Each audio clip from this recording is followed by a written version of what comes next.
felt, for a reason or another, I felt like recording a video.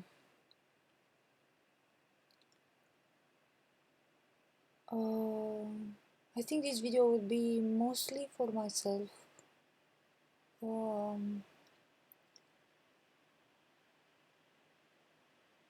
There has been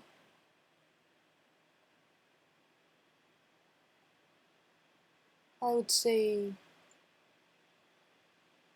enough, to not say a lot, of inner things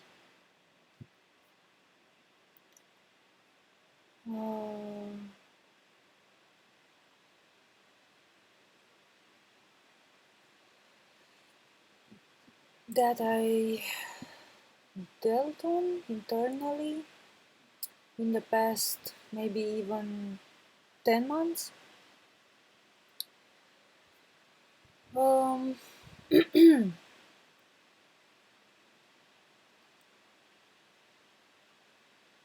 And I think the main thing that I wanted, or maybe felt like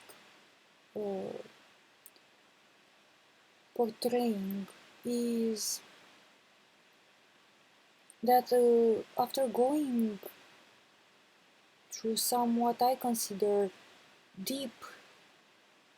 quite deep levels of honesty and sincerity and looking at myself, I've come to maybe perhaps be able to touch a bit more on this, on one of the things that truly defines or makes most of the reality I perceive in the way I perceive it at this moment.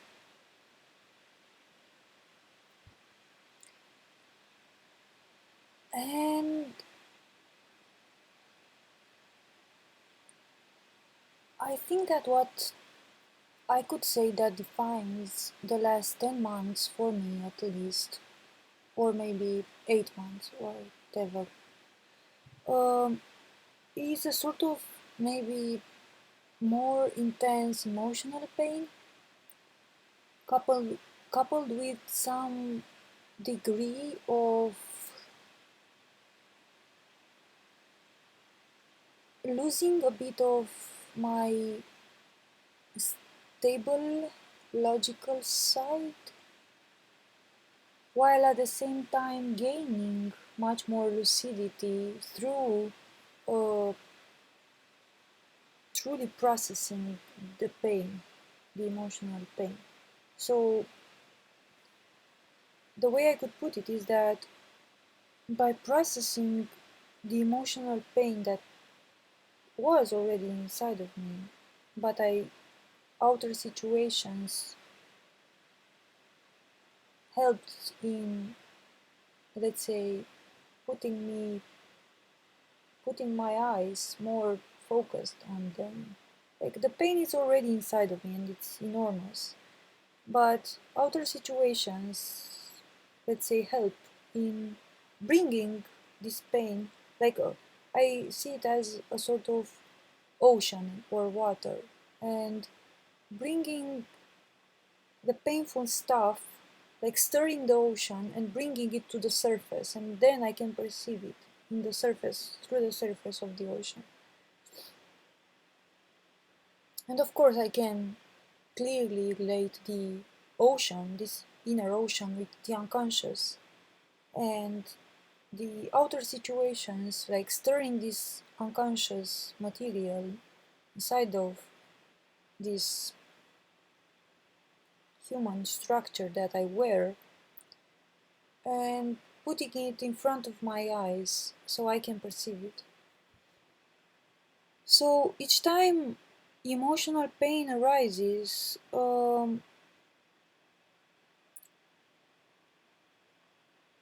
I've, through my own observations,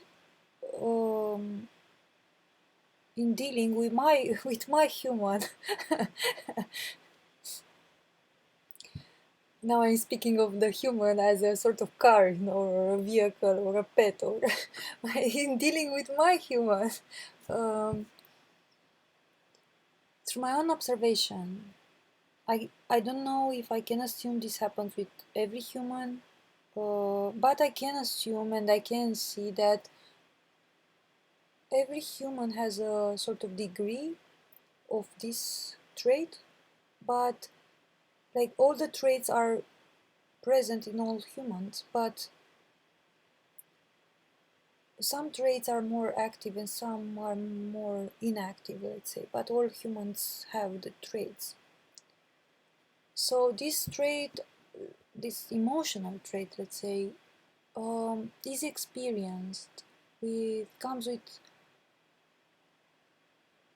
a lot of what people and myself in the past would not have realized. It's actually pain. Um,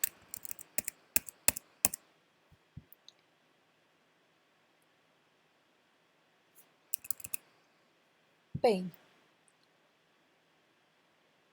It took years,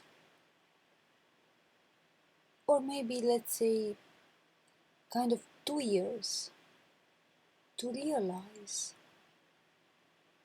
that what I was feeling internally was a form of pain. Like that pain was so ordinary, was so everything I almost had internally since I knew myself as a child, that I didn't understood that that is pain. It's like it was like air. And when I started to realize by myself that it is pain, it's when I managed to go deeper within myself and reach a state of that I could call it my true self. My true self, which felt like a state of pure peace.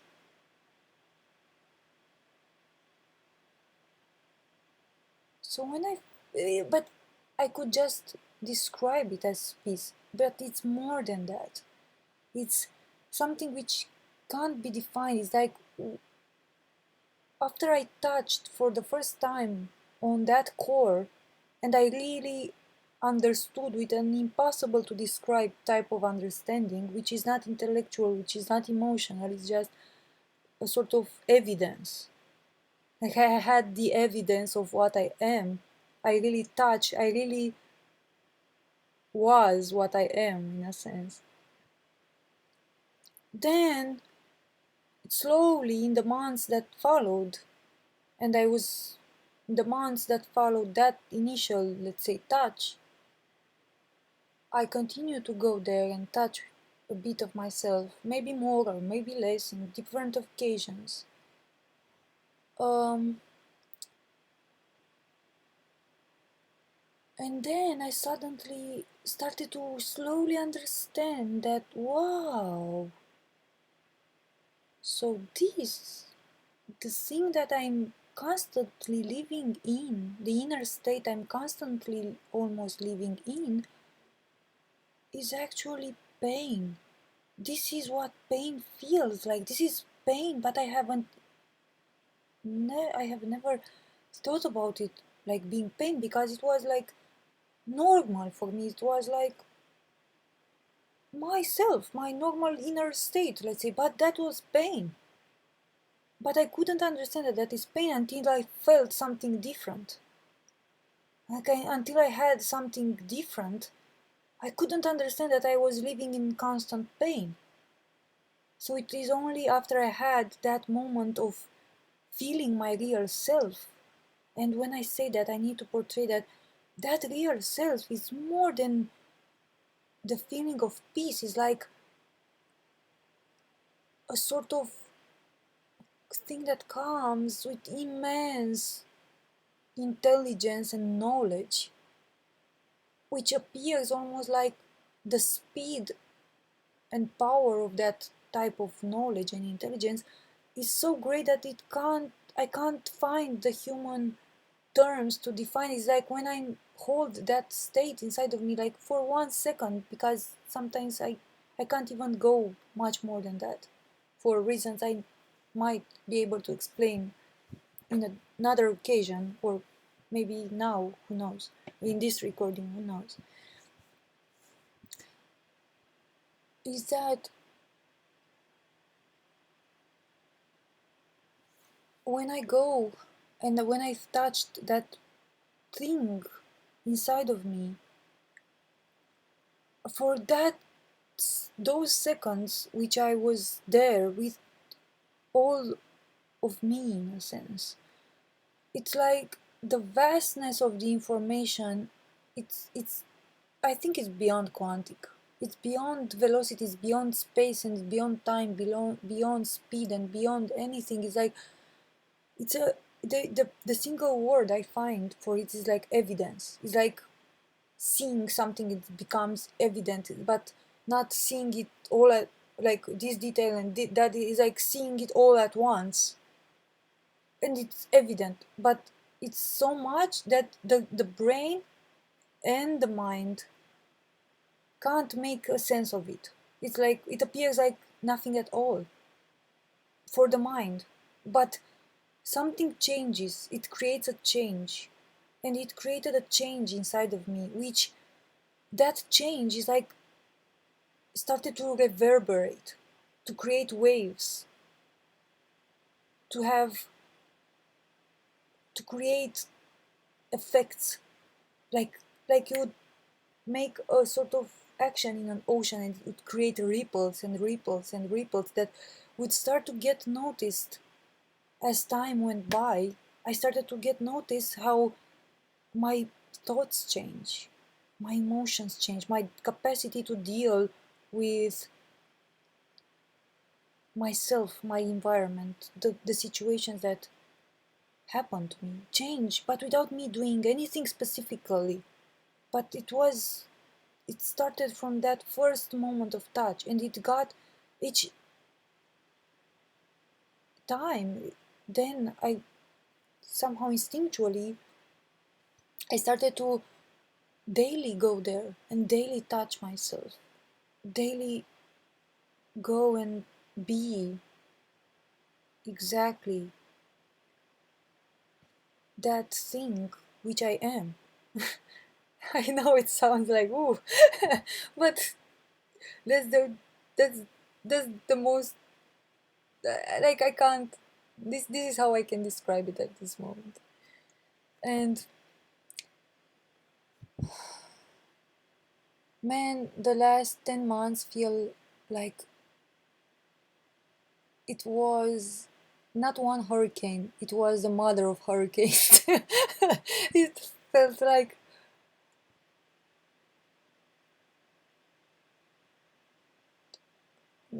it's almost no concept. Like I have zero concept to describe it.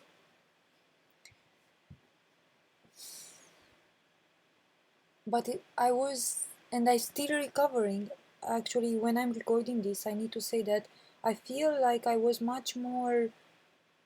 had much more reason, or and somehow, let's say, logic and lucidity 10 months ago. Then I feel like now I feel myself like being a sort of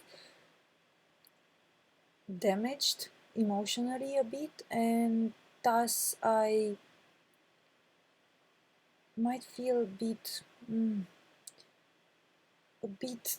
sensible, let's say, which I have yet to, which that translates for me that I have yet to go and look at those stuff. There's stuff here that I have yet put to aside, like, and I have yet to go and thoroughly look at them. So what would happen in the past is that if a thing would come, I would immediately look at it. 10 months ago, I would completely look at it until it was dissolved. Now the stuff that happened was, in a sense, either too intense or something like my will maybe started to weaken a little, or something happened that, or either my motivation or something happened. I let something happen. I mean, I let something happen that I have still some 2 or 3 things stored that I need to go and look. And maybe I postponed them a bit. And although I looked at them, I don't feel I went completely into them like I would have done 10 months ago. Like I was much more fierce 10 months ago. I feel I was, at least. Although I think it's a balance, because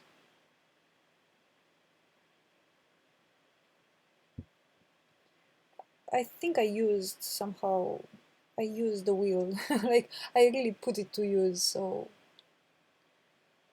maybe in a different way. um, but to possibly get back a bit on the subject of emotions, is that I understood that much of the inner environment that I have was in, and still is in, a lot of pain, and me trying to behave normal and have a normal response in my daily activities and in my daily life,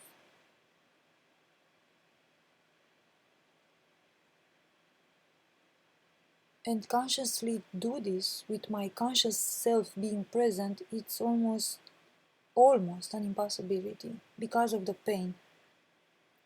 So in a sort of energetic from a sort of energetic point of view, I was mostly on drugs because I needed the drugs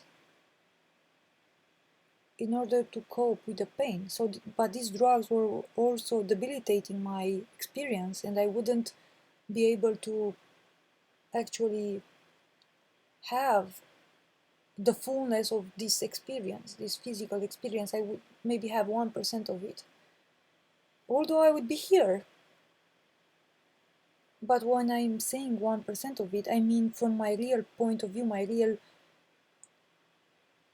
version of the human being, which is quite different than the version of the human being which I found myself being born into, like the reality. For example, just to make it more clear, when I say the original version of the human being, as I managed to touch upon the memories and the evidence of what makes up as my true knowledge, I managed to touch upon that knowledge and remember it, is that the human being is able to, the real human being, I mean, is able to do stuff that for even in the most science fiction or supernatural stuff that we've seen, it's almost like it's almost fainted superpowers in those movies. Like the original human body,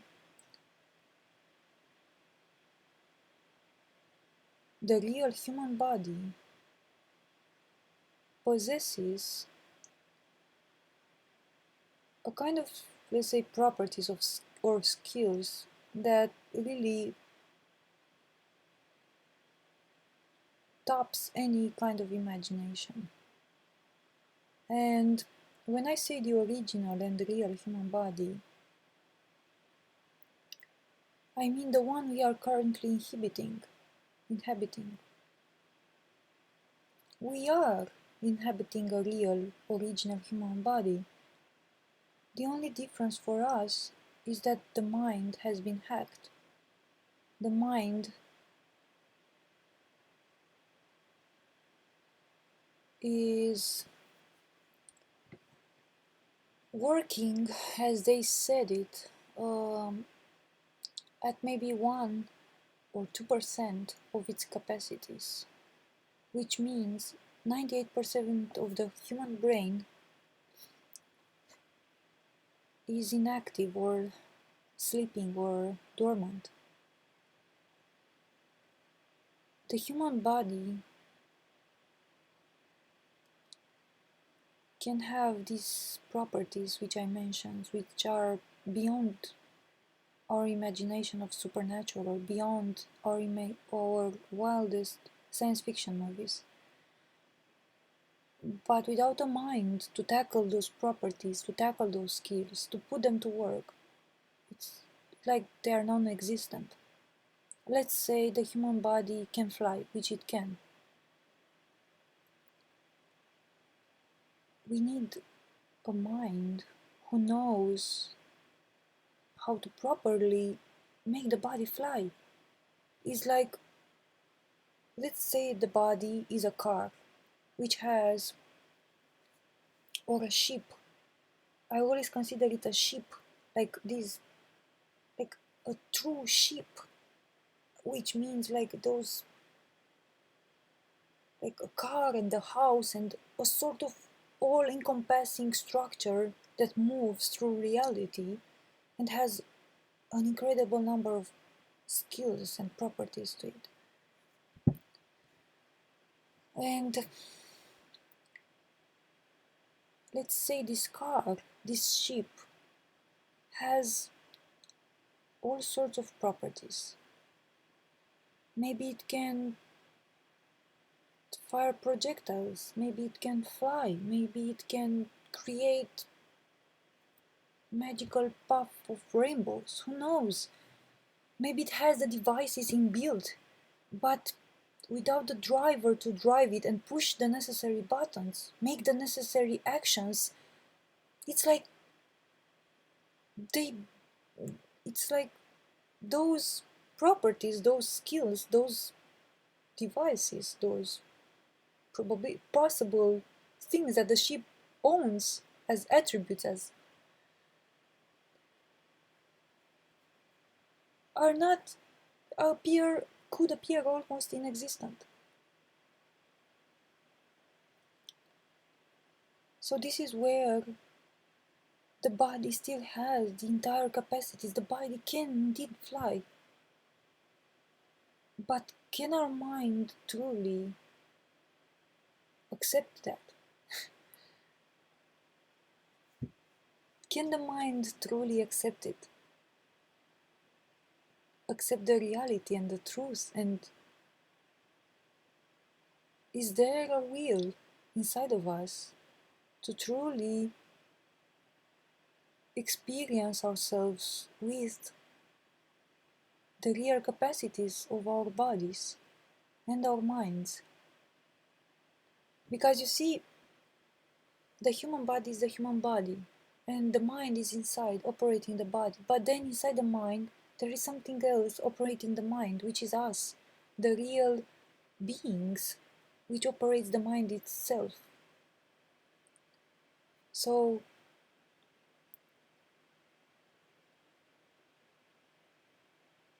I need to also be present, me as the being inside of the mind.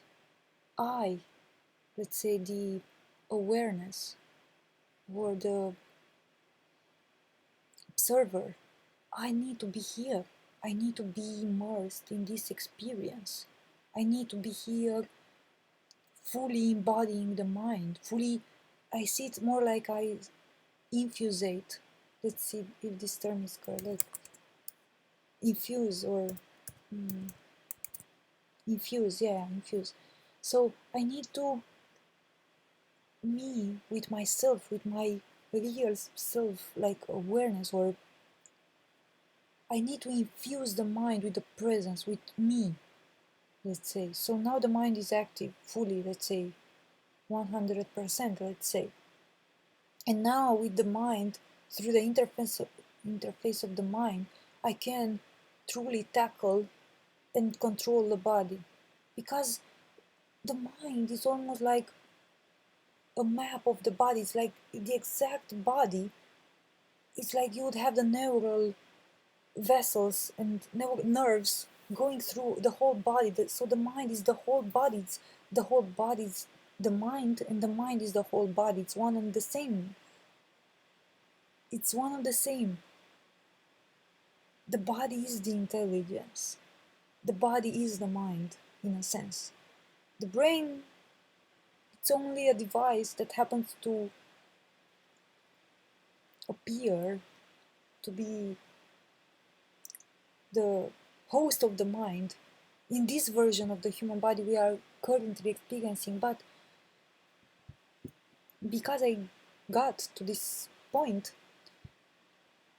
this version of the human body we are currently experiencing, it's, let's say, one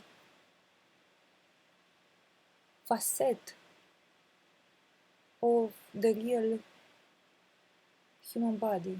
And when I say one facet, it would help if I associate it better with this. If we are to imagine a kaleidoscope that has all these kind of possible facets or the displacements of parts that make it, if you look at the whole kaleidoscope in one instance, it could appear with much more pink. Let's say it has a lot of pink and blue. So if you would freeze that, you could say, oh yeah, but this is how the kaleidoscope always looks. No, that's only one type of combination. But it can be, you change a small piece and it's already another kaleidoscope. You move it a bit and it's already another one. It's another. So the human body works like this. It looks like this only in our current freezed perception of it, in our current freezed experience. But man, this is only one step, one facet of this human journey. Another way to depict this, it would be if we would imagine a Rubik's Cube, which is the same cube, the Rubik's Cube, but it can have, depending on the way I shuffle it, it can have different appearances. So the way it looks, on one side, in this moment, we could look at it and someone would say, yeah, but this is how the human body looks. The whole cube looks like that. No, the whole cube has no appearance to it. The whole cube, it's only a cube made out of our current preference of how we displace it. This is similar to the human body. The human body has no aspect to it. It doesn't look like a human, it doesn't look like an animal, it doesn't look like a cloud, or it doesn't look like a water, although it can look like any of them. The human body can indeed take any shape ever conceived in this entire universe. It's our, let's say, top level technology we have invented for ourselves. It can take any shape or form, but does it take any shape or form in this current moment? Do we actually use it to its full capacities? So let's put it like this. Let's refer to the human body looking at like this, like having a face and hands and to feet and eyes. And for this version of the human body, there is also a lot of versions of this exact human body with cheeks and eyes and hair, and that can do stuff. There are facets of this Rubik cube which contain still this appearance, but with different other properties to it. Maybe it can fly, maybe it can ignite itself in fire, maybe it can do mind projection, Maybe it can communicate with beings, with different other aspects of reality, even with this being right here. Like maybe it can communicate with atoms inside of this. It doesn't need to be on other planets. What are other planets, by the way? Maybe I can communicate with the stuff in my hand. Maybe I can self-heal. Maybe I can go inside of me and really start communicating with, let's say, some molecules or whatever I need. It's about transcending forms and matter. This is what it's our natural birthright, in a sense, by being inside the human body. And by the way, by the fact that we are here inside the human body, it's like a sort of legacy. It's like this. It's like we've made it, in a sense. Let me see if I can put this right.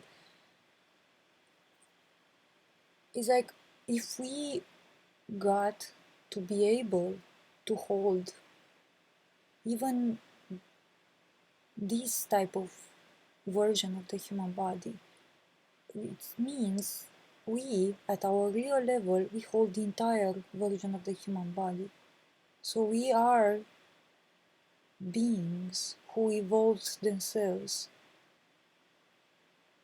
to the level of holding this entirety.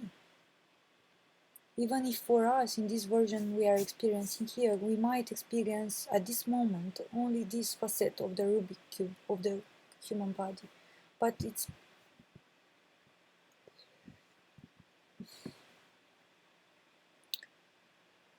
what I've seen now is that once we've made it, it's ours. It's our legacy now. It is up to us if we want, if let's say this experience finishes.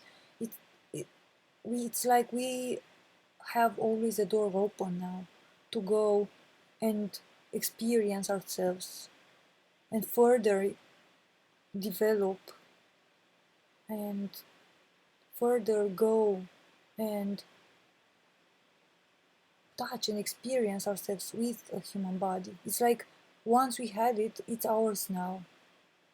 We can decide if we don't want to use it. It's like having a car. Like I bought maybe a Ferrari, or it's mine.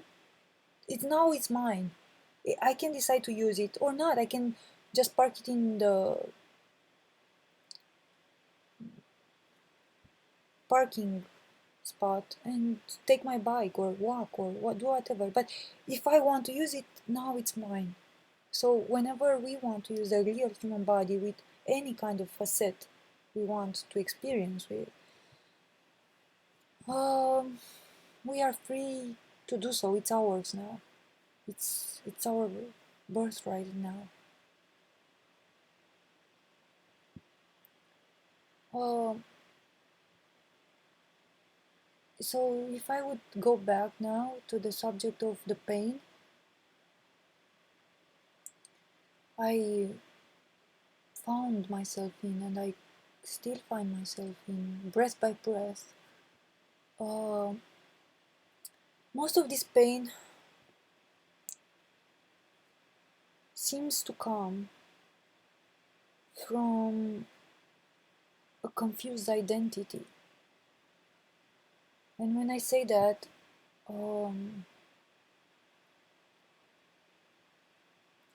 I refer to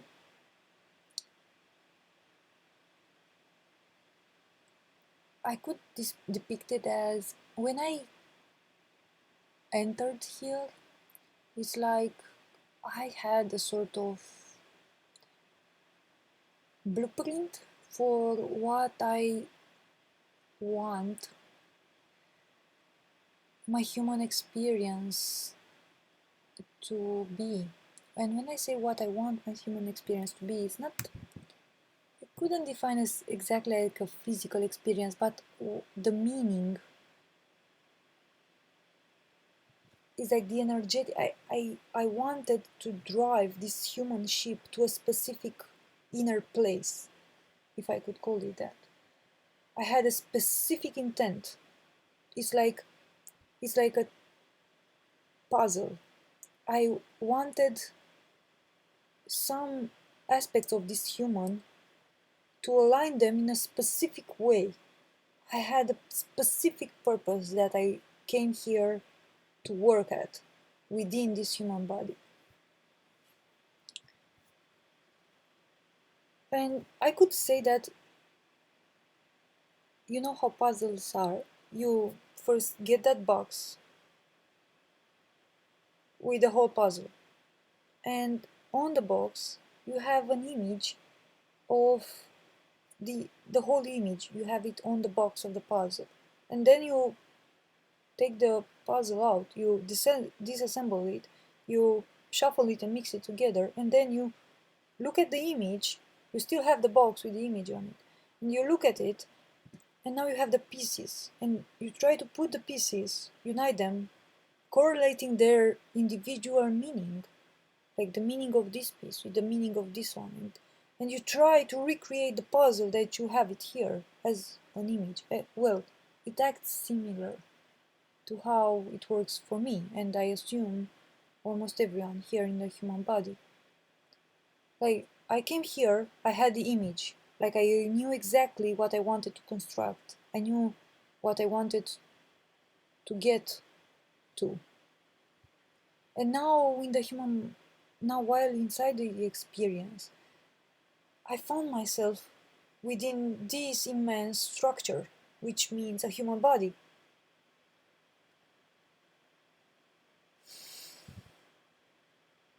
And it was really jammed, man.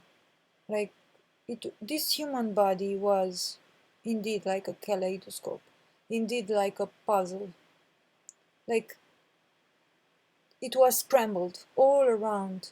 This multiverse, like, it has so many facets. Like I was explaining, that this human body has so many possibilities and skills and probabilities, but they weren't glued up. They weren't aligned. They were like scrambled. It's such a way, such a distinct way from this this clear image I had in front of me, and I still have it. So the way I observe happens is that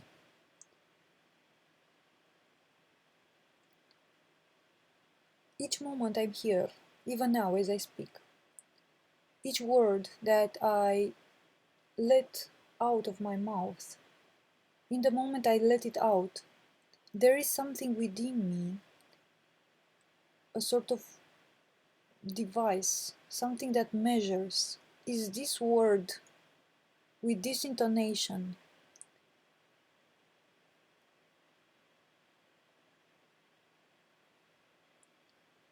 the correct one that matches the image I want to build. Although I don't know the image, that's one point. I don't know the image, and I don't know this. That's quite an interesting thing now, where I got. Like, I don't know the image. I don't have it like a. I don't know what I'm doing. I don't know where I want to go, and I don't know this puzzle. I don't know this human. It's so new for me. Actually, for me, it's quite new to be in a human body. Such and such in a sense, but let's say it's new, and I don't know the image and I don't know the puzzle. I I only know when something correlates or not. So I only sense when I see a piece of the puzzle.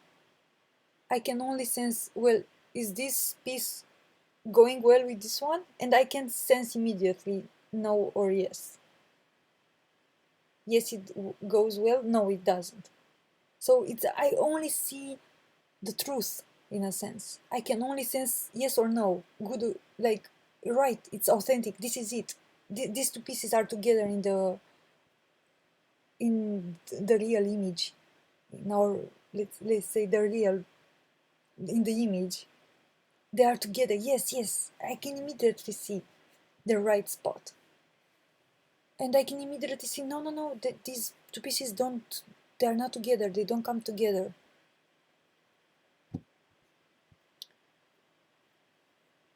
And of course, when I say that I feel they come or not together, it's like when they don't come together, I can feel it. It's like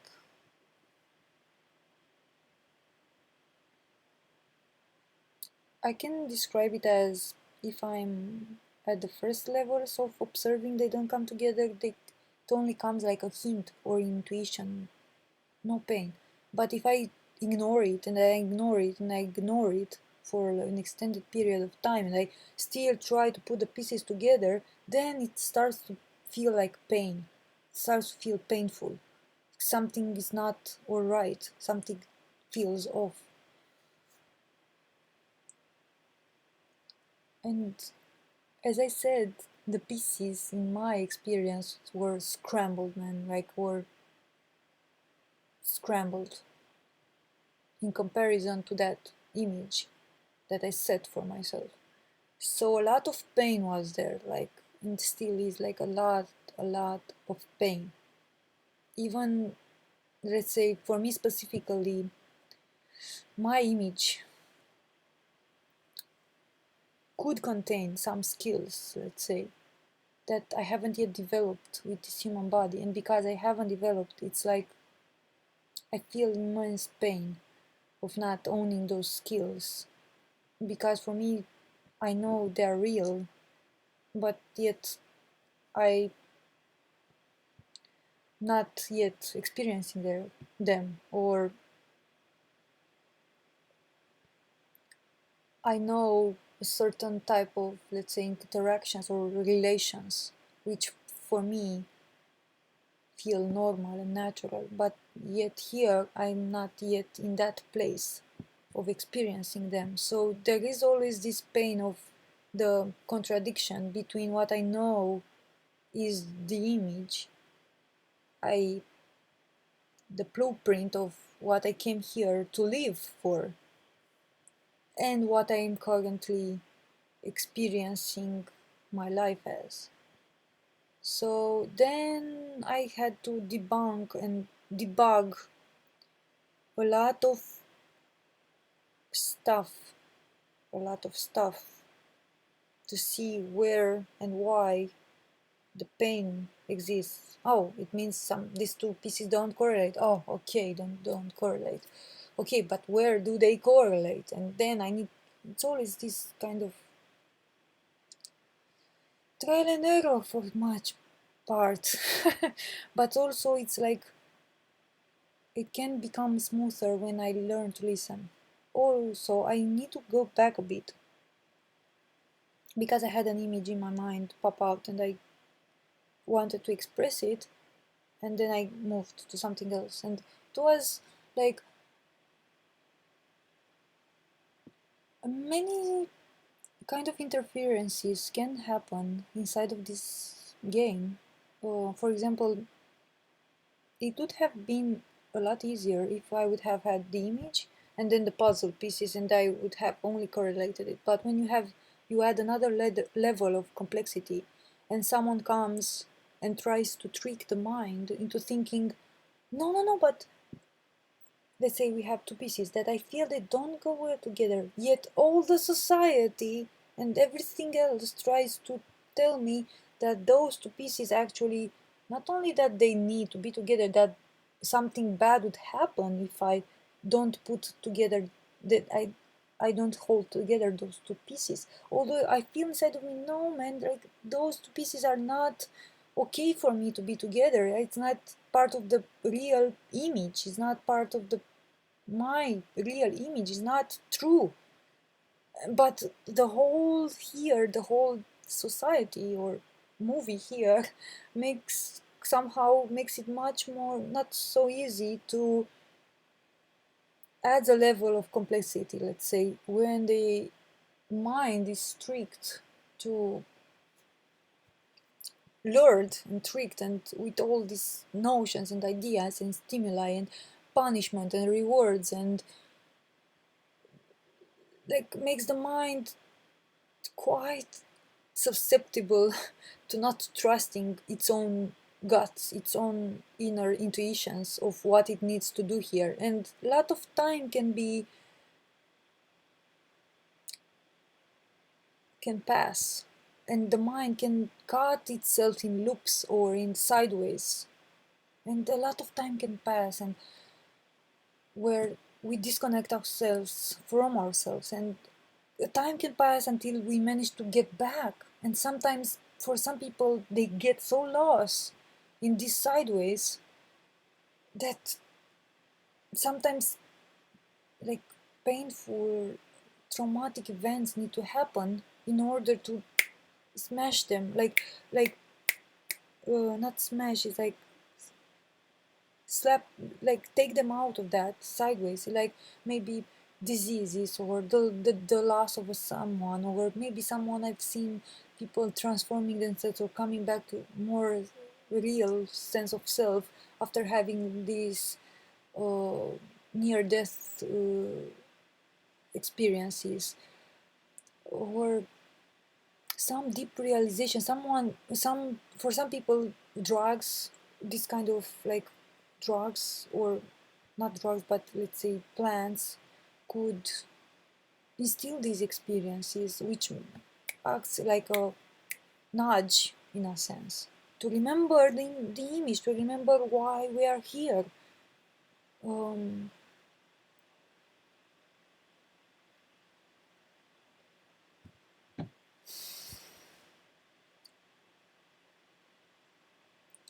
so yeah, that's another level of complexity in this game, and the level of complexity, like when you start to play mind games, it can become quite complex. This is why us as the players, as the observers in the game, we need to always have a sort of equal space from the mind, from the emotions, from everything, from all the inputs. We need to be here in the center, in the 0 point, where we observe everything equally. I observe the mind, I observe the emotions, I observe the body, I observe the sensations, I observe the wantings, the strivings, the desires, the fears. I observe them and I equally give them the same, let's say, the same distance. They are not, I don't put fears much more closer than desires, or emotions much more far than the mind. I try to have them all at an equal distance from myself and look at them equally. I try to. Of course, in some days or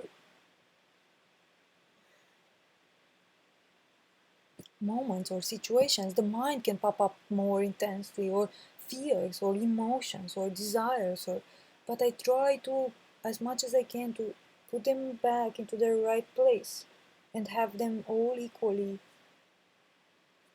distributed across my eyes, so I can know what exactly tool do I need to pay attention to at this moment and take the puzzle piece, and what tool exactly helps me now unite the next puzzle pieces into the image. So it's a step by step, moment by moment try at being as much present and authentic and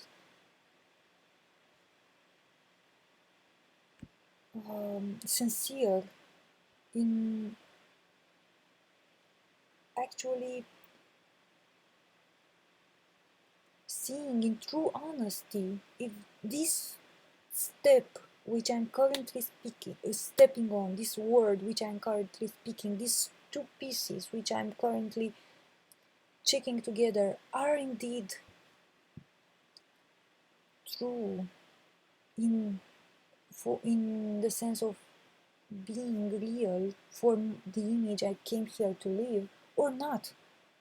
And as I said, I don't know the image, and the fun of it, the actual surprise of this whole thing is like I'm only walking step by step, piece by piece. I am putting together in the puzzles piece by piece, and I'm with I'm discovering the image I myself am in awe of what the image actually contours itself to be. It's like uh, I want like it's like a tear feeling awe in of discovering this whole thing. Like I can't believe this is like I'm staggered many times of the things that I see and I understand. And much of the pain for me was due to me blaming myself a lot for not being good enough to hold enough will to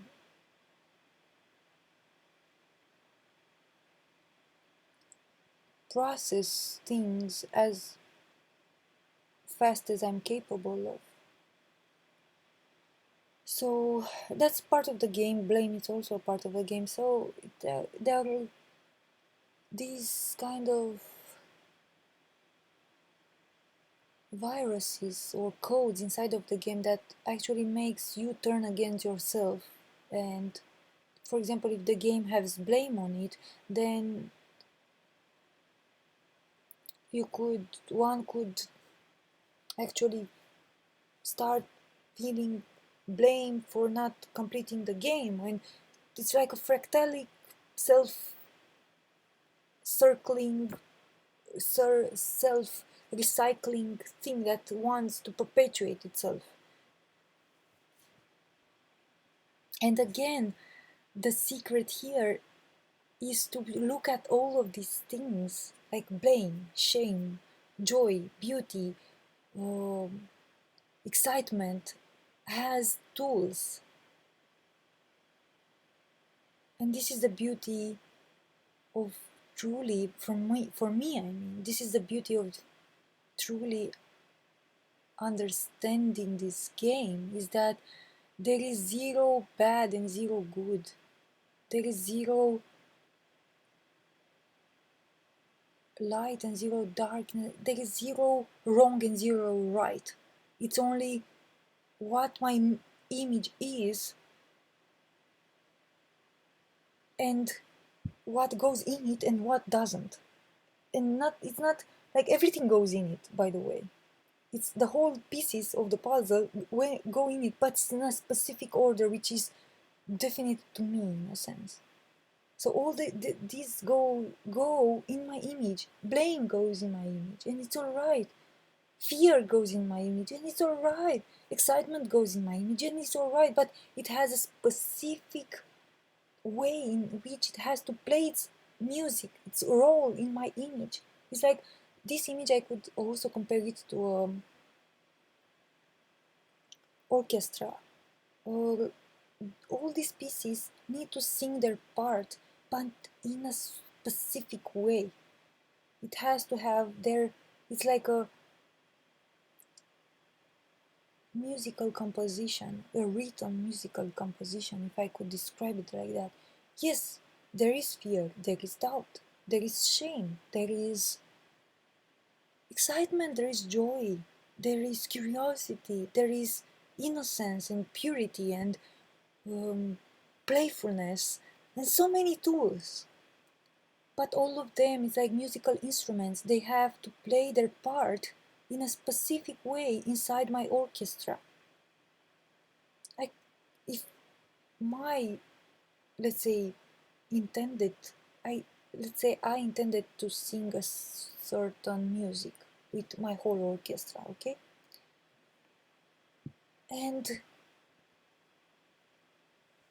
in the first act, violins are need to be up. And then let's say guitars or trombones or whatever, by piano.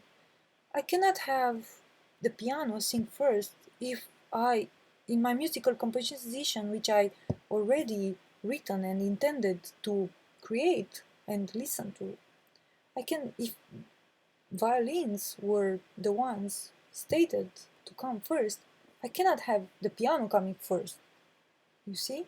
And It's like every of these tools are alright, even fear, even terror, and I personally I see them all being alright. It's the way they are used. They need to be used in the proper way. It's a proper designated way in which all of these start to have music to them.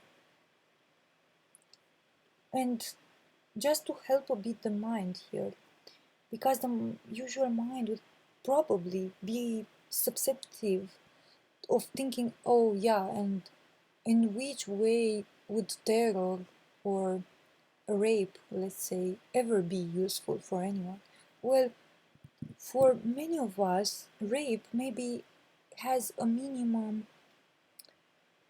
uh, likeliness or a minimum role inside our musical composition.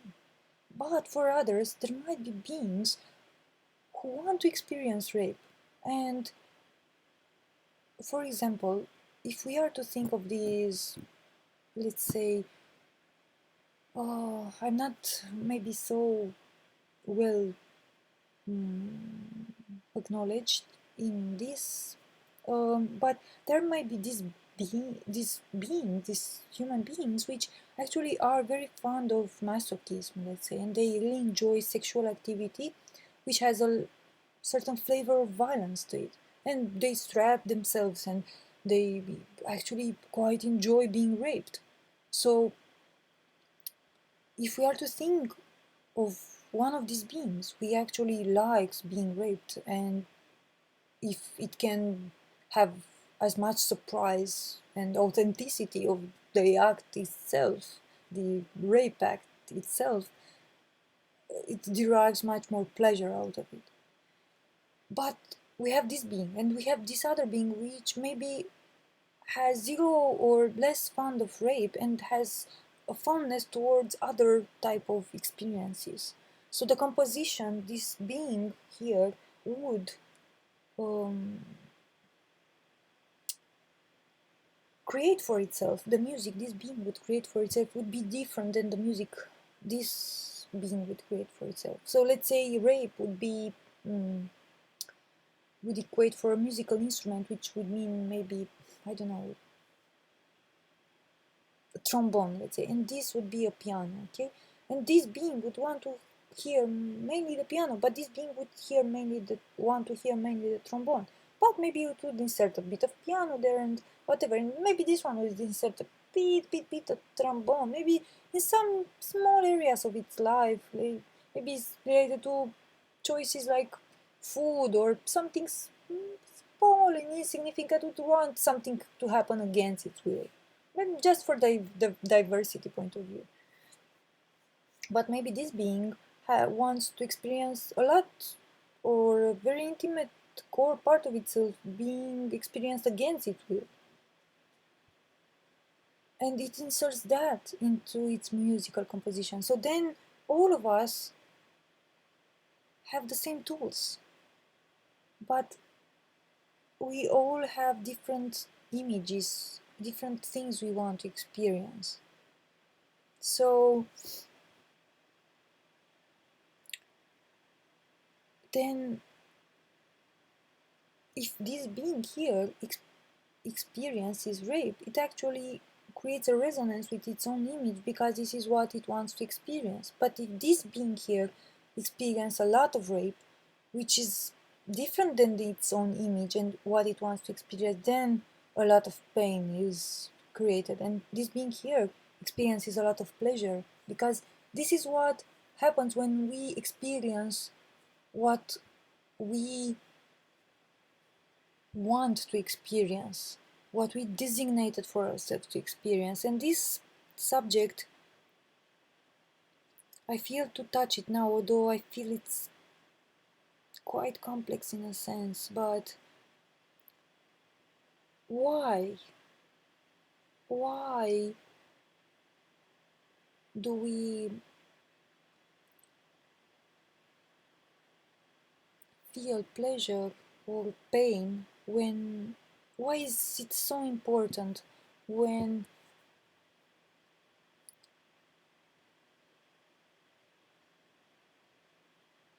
why is it important for us to see what we wanted to see, to experience what we designed ourselves to experience?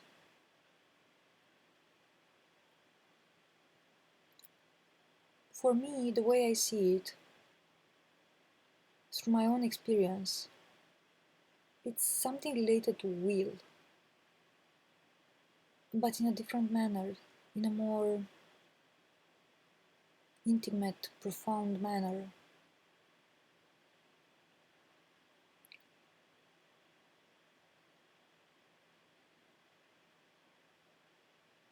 And let me see if I can start like this. We all have 100% will and saying over what we experience.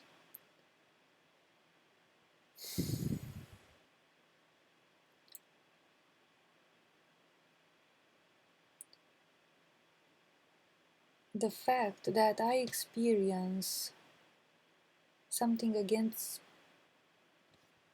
my will or something that creates pain is a sort of indicator that, in a sense, I could say I want to experience that pain, although I know this sounds not so pleasant to hear. But the game can be that complex that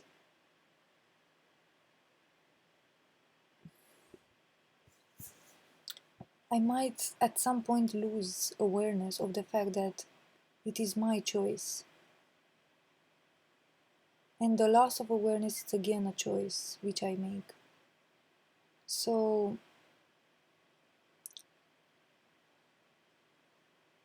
we all, as I see it, we all at any moment are able to shift ourselves from any situation we are in just by shifting our minds. But how many of us actually put in the effort to do it? Because it is an effort. And what I find is that many of us, many times, actually prefer to choose the pain instead of the effort. So many of us still prefer to choose pain over effort. Yeah, there are many beings who still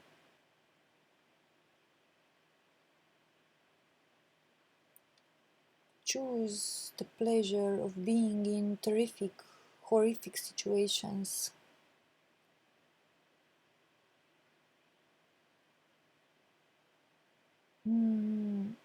Because the effort of letting go of that, it's much not so easy in a sense. And I am one of the beings who, through my own experience, I could observe that pain was one of the drugs, one high type of drug that got us imprisoned in our own pleasure. It might seem insane to hear so, but pain and pleasure are one, and if I could talk about emotional pain, I could definitely say there is pleasure in that. And there is pleasure not in, that's the thing. It's not exactly in feeling the pain itself, it's in feeling other things that eventually bring pain as a sort of, let's say, side effect. It's like exactly junkies, like heroin junkies also, like they have such a rush, but they feel pain after that. If they try to withdraw, they feel pain. And if we try to withdraw from this thing within us which consumes us and which we consume, if we try to withdraw from the game, at first it feels quite painful, and this is the emotional pain which I can assume from my experience any being who wants to withdraw from the game and wake up is doomed to feel. It's a lot of pain involved, and this is why many beings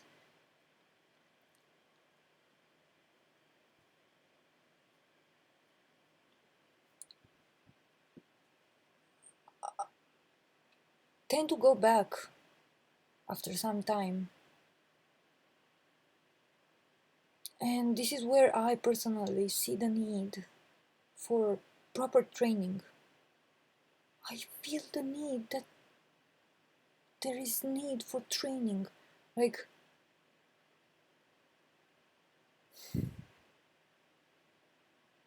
really, I sometimes even feel to laugh at myself, seeing how poor prepared, in a sense, from a human point of view, from this experience point of view, I was.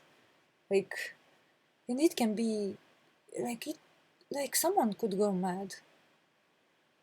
This is why our minds try to protect us from this, like withdrawing from this game. And I think I have to make another recording in which I will specifically, I could, and I might need to specifically talk more about the game and the illusion and what withdrawing means and where we go after we finish the game and what up with like the game and outside of the game. And I feel I haven't covered much of this in this specific recording, but I think I started being driven to talk about emotional pain and some other thing that which I haven't yet got to, which is this immense black hole inside which creates everything. But I think I have to, maybe if it will come out, to make another recording about this.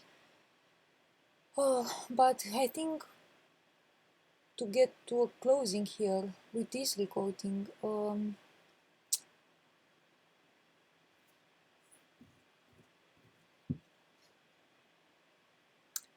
I could say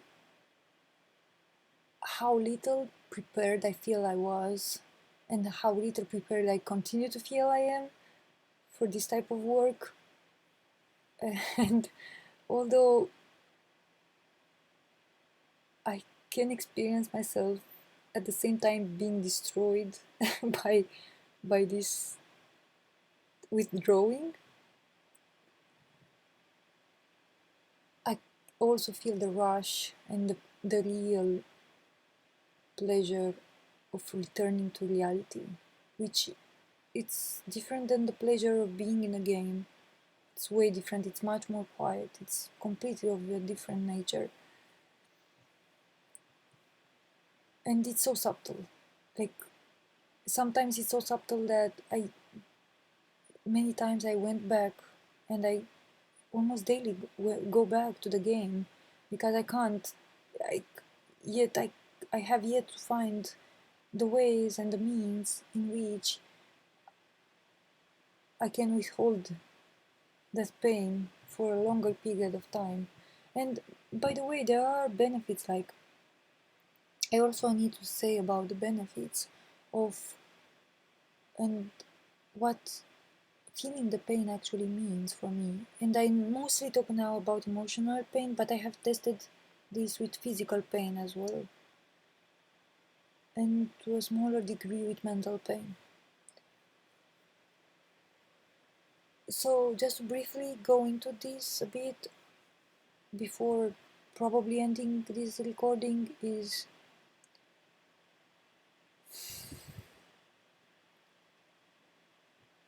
that all pain actually wants is attention. It wants to be seen, it wants to be acknowledged. From my personal experience, I've understood that pain exists only as a sort of abandoned, rejected, or aborted child, something which we, at some point in our experience, decided to push back from ourselves and never look at it again. So, because it has to be looked at, it creates a lot of pain, which we invented methods to further reject it one more time and one more time. The pain increased each time, each time, each time, until at some point when drugs wouldn't do it, sex wouldn't do it, food wouldn't do it, anything wouldn't do it. It would actually, humans would have start having accidents, or if they wouldn't pay attention to the body, or they would continue to reject and reject and reject, feeling the pain and looking at it, they, like, accidents would start to happen. Eventually the body would be taken off of existence. Um, so the pain is there. Like, I almost see zero ways in escaping it. I only see ways in trying to speed up our uh, feeling of it, which only means accepting to look at what we are, at pieces of ourselves which we refused to look at some point, and we outcasted them or mm, hid them away from us. And it's us, it's pieces of me, which they feel like, I feel so much pain because it's me who I'm lacking. It's me, it's myself. I feel that much pain because my image now is my real me, showing me the image I came here to build and look at and experience is the real me with all the pieces now. It doesn't, it's like stopped working having only some pieces in the puzzle. No, now it has to be all the pieces.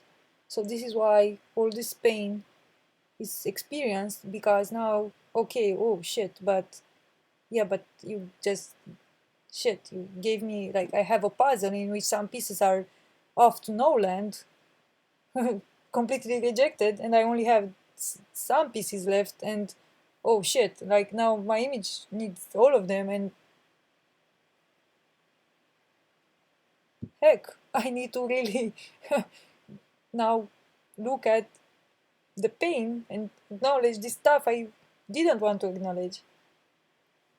So it's work. It's actual work. It's it's actual work, like working physically, devoting time, energy, attention, focus, will, constant and continuous dedicated attention for this. And the last thing is that pain, the good thing in a sense, is that pain can actually be healed with attention. Like, if I make the sum up the will to face my pain, face the pain from a subject or another, instead of trying to reject it once again, instead of trying to eat my way out of it, talk my way out of it, complain my way out of it, even write my way out of it, even blame my way out of it, or self-pity my way out of it, or any action I could do just to reject being present and feeling it, which actually takes a lot of me. Just that moment of feeling my inner insecurities, my inner pain, my feeling of dread, my God, I am so little in this world, like I feel like nothing, no power, like, and just holding that, like, what will I do?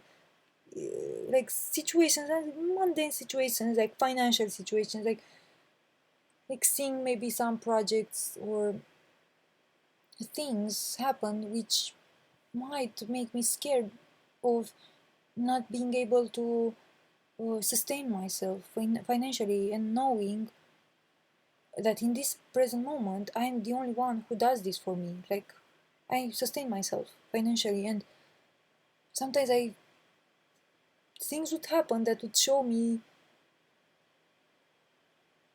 would put me on this verge of, oh, and what will I do if this client, this collaboration of this project ends, and how will I sustain myself? Like, what will I do? Because these collaborations or this project came, let's say, out of the universe. Like they just happened, like they came in this flow of life. It's like I couldn't actually say that it's a formula for them, that I do this and eventually I immediately get a, let's say, a financial benefit out of it. It's like not like that. I could do a million things and no financial benefits could be derived, or I could do one stupid thing and a lot of financial. So it's not. It's like, and because of this confusion, I still have to experience a lot of fear and pain of, oh God, what will I do? What? And then feeling myself as this small, insignificant thing which I can't really feel I at this moment yet. I can't really feel I can control or work properly this experience into knowing how to work my way with this whole thing called universe and life around me to pull up the things I need to maintain a constant peaceful state and continue my work in this manner. So I'm still feeling a lot of weakness, a lot of confusion inside, a lot of not knowing which pieces go where, which tools need to go, what other tools, in which manner, in what moment, in which precise way. So I still feel I lack the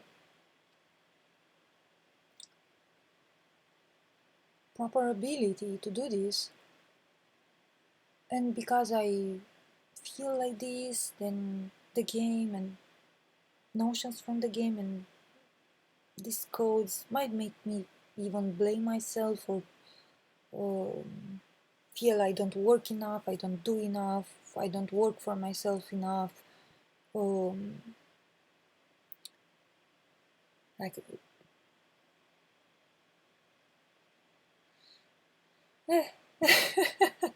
and part, in part, that's it. I just showcased a bit how the mind can work to further increase the confusion and the complexity of actually surfing this game. And for me, it is mainly about emotional challenges, a lot of emotional pain that I need to process. And where I wanted to go is that this pain is actually healing. Like, almost every time I made the effort to stay with the pain and look at it, it almost always changed everything. Like situations, almost miracles. Like situations just solving themselves without me just never lifting a finger in the physical, just staying within myself and feeling that pain and, let's say, neutralizing that pain inside of me already changed me. I already had, before I neutralized the pain, I was maybe having a certain language, a certain response to things, because I was in pain on that subject. But after neutralizing the pain, I was not feeling pain.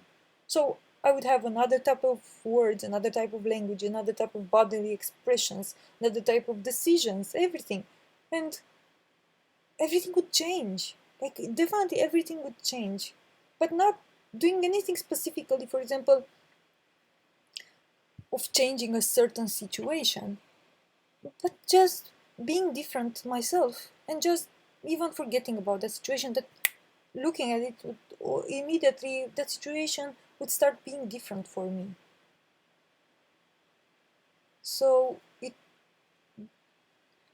there might be a lot of, let's say, methods people have uh, discovered in dealing with all this game, and according to any specific individual purpose here, there might be tools more useful than other tools. But from my experience and everything I see, we all deal with pain, and we all deal with emotional pain, which actually creates the physical pain, later creates the physical pain and the mental pain.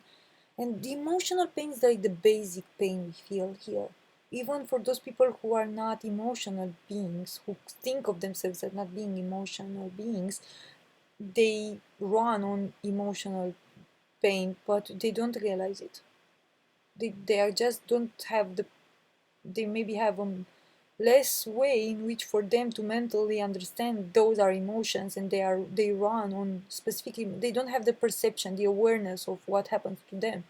But from everything I see, and I definitely feel it in my blood as an evidence, we all run on these emotions, we all feel emotions, and we all run on the the same emotional pain. It's like the the ground, so we all feel it. That's where it stings. But then we all uh, learn different ways. Some learn to cope with it, as I said it. Some learn to reject it even further. Some learn to increase it, to pass it forward to another one. But some, if we really want to, like, I, I can't. In this moment, the only thing I experienced for myself, and I really seen the differences, like total difference, is when I really made the effort to process the pain rather than pass it forward to someone else, or reject it for myself, or obliterate my mind not to feel it. It's the only difference I really seen is when I made the effort of processing it.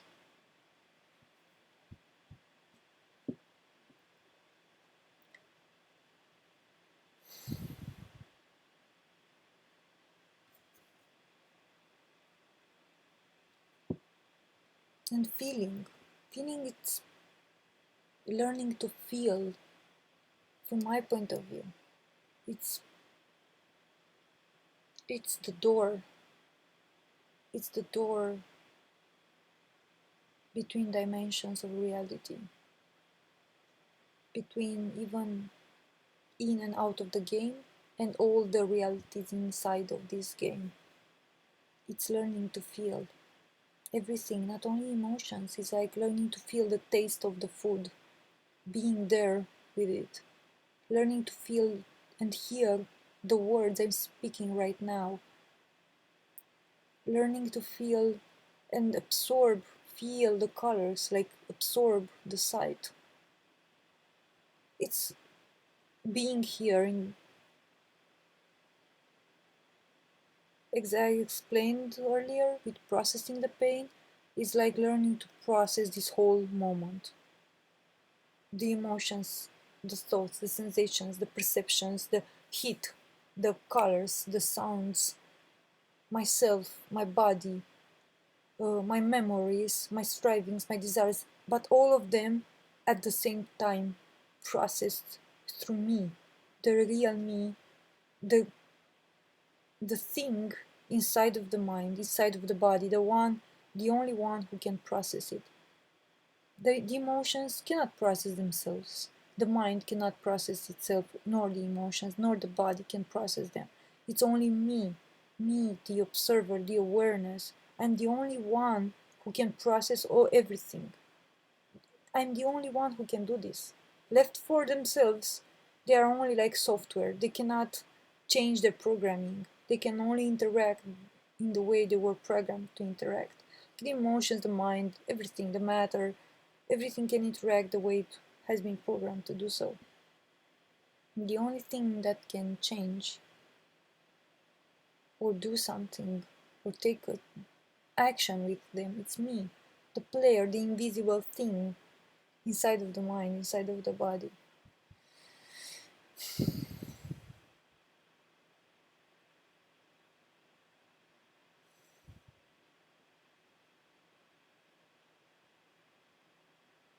And I think this is it for now.